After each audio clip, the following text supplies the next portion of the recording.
Cara, esses dias eu cheguei no meu trabalho, o cara olhou pra mim e falou assim: mano, você é a cara do The Weeknd. Falei, sério, velho? Ele falou, sério? Really? Eu falei, ok. E aí eu fui dar uma olhada nas redes sociais, né, do The Weeknd e tal. E cara, você vê como as coisas são, você não pode fazer nada na vida. Foi só eu deixar esse bigodinho, o cara já deixou o bigodinho, velho. Morri! É assustador. E foi engraçado porque no dia que eu fiz pra deixar o bigode, tirei a barba e tal, bigodinho fininho, dreadzinho na régua. Fiquei esperando minha esposa chegar e quando ela chegou, cara, quando eu abri a porta, putz, ela deu uma gargalhada, velho, riu.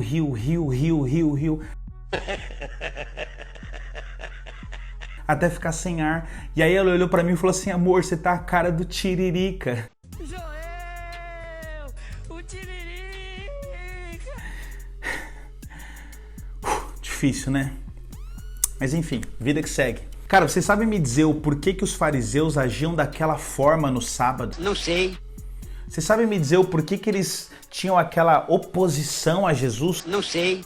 Você sabe me dizer o porquê que tinha essa revolta por Jesus curar no sábado, comer no sábado, fazer qualquer tipo de coisa no sábado? Não sei.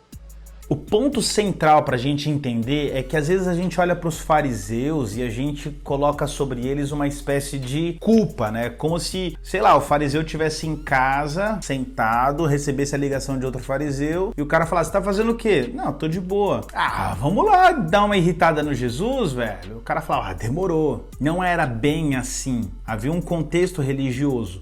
E um ponto central aqui é a gente entender como que os judeus, uma vez que o fariseu também é um judeu, como que eles interpretavam e se relacionavam com o sábado. Você sabe que o Velho Testamento, ou a Torá, ela tinha um registro ali de 613 mandamentos.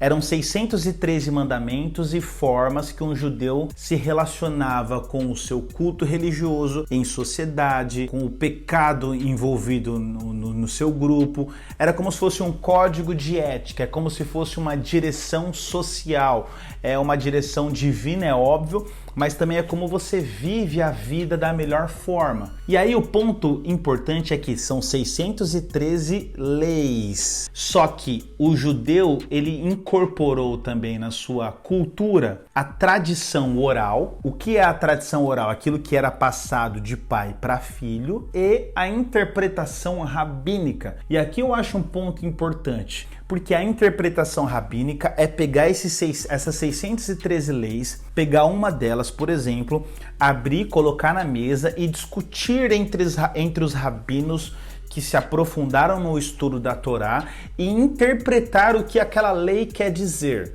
Então, sobre o sábado, por exemplo, você vai ter a direção de Deus sobre, bom, Deus trabalhou durante 6 dias e o 7º descansou. Logo, uma das interpretações é, no sábado a gente não trabalha, e uma das interpretações é o que é trabalho. E uma das definições para os judeus é que trabalho é toda a ação criativa, toda a ação de criação. Até porque Deus criou em 6 dias. O sábado ele descansou. E aí entra o ponto e o miolo do pão, porque eles paravam para discutir o que era um ato criativo.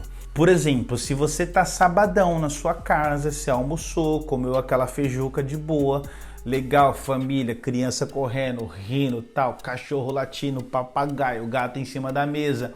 E aí você fala, pô, vou descascar uma laranja, descasca uma laranja, chupa a laranja, e aqueles caroços que ficam na sua boca, você cospe na terra lá no jardim da casa da sua avó. Se houvesse um rabino ali, ele ia olhar para você e ia falar, você tá descumprindo a lei, porque essa semente está caindo na terra e ela pode germinar, e isso é um ato de trabalho, então você não pode fazer isso. Por exemplo, se as crianças estivessem penduradas num galho de uma árvore, alguém ia falar, não, você não pode fazer isso, porque hoje é sábado. E se você faz isso, pode movimentar algumas coisas e pode gerar uma criação de outra coisa. E além do ato criativo, você tem alguns detalhes da lei que chamam a atenção. Por exemplo, da lei eu digo assim, da interpretação da lei. Se você está com uma camisa nova e essa camisa tem uma linha saindo, e você puxa essa linha, alguém olha para você e fala assim, cara, você está descumprindo a lei. Você está descumprindo a lei, isso é proibido.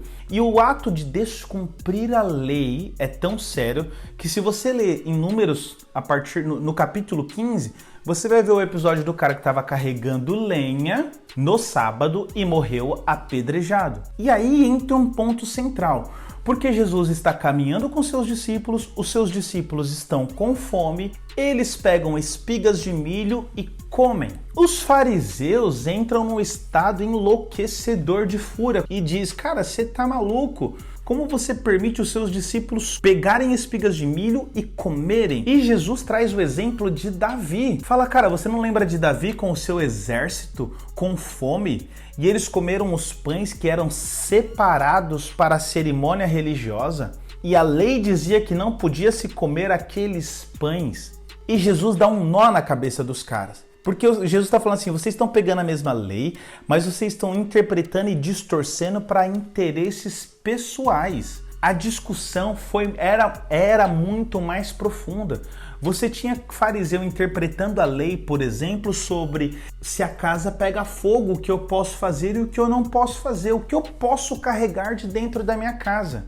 Pois bem, o ponto central é que Jesus, ele traz a luz sobre a lei. Porque a gente olha para Jesus e alguém pode olhar com um olhar descuidado e falar assim, Jesus não está cumprindo a lei. E Jesus fala assim, não, eu não vim descumpri-la, eu vim cumpri-la. E eu não vim cumprir a partir da interpretação errada dos homens. Eu vim cumprir o seu espírito. E ele vai resumir a lei em 2 pontos. Amar a Deus sobre todas as coisas e ao próximo como a ti mesmo. É como se Jesus olhasse e falasse assim, cara, se eu estou andando com as pessoas e essas pessoas têm fome, compete a mim permitir que elas morram? Compete a mim a fazer isso, a fazer com que elas sofram, já que amar a Deus sobre todas as coisas e consecutivamente a sua criação, os seus filhos, é o segundo mandamento mais importante? Qual a lógica de eu fazer isso?